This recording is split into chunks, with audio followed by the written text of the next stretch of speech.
Eh bien, cette semaine sur ma web tv.info, dans la chronique Prendre soin de ma santé mentale, eh bien, on s'entretient avec Marjorie Despatie qui va nous aider à prendre des décisions. Marjorie, bonjour. Alors, bonjour André. Comment prendre des décisions?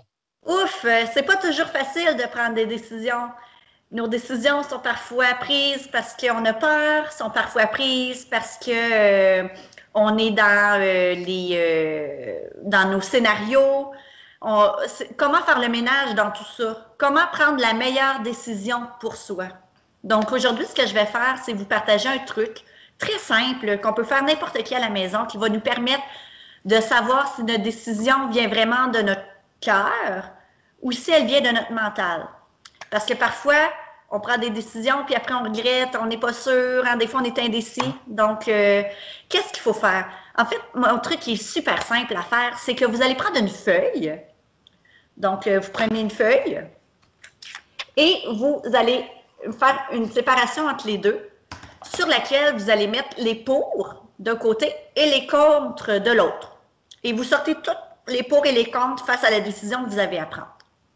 Face à ça, parfois, il y a un pour qui va valoir 10 contre ou un contre qui va valoir pour 10 pour. Mais l'important, c'est de le mettre sur papier.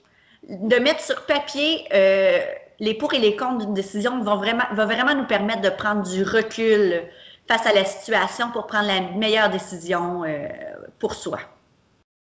Ce qui veut dire que c'est un truc qui peut être efficace pour des gens qui vont avoir une difficulté à prendre une décision dans tel domaine.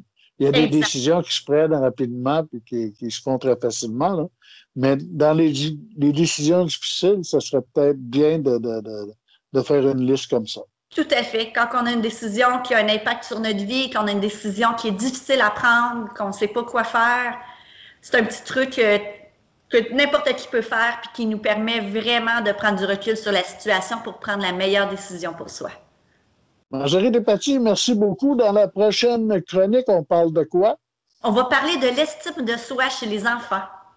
OK. Puis maintenant, à quel endroit on peut te rejoindre si on va avoir un peu plus d'informations? Vous pouvez me rejoindre pour n'importe quelle problématique que vous vivez. Si vous avez besoin d'être accompagné, vous avez besoin d'aide, vous avez besoin de prendre du recul sur une situation, au 819-583-8418 et ça va me faire plaisir d'être là pour vous accompagner dans votre processus personnel. Marjorie, merci beaucoup. Merci à toi, André.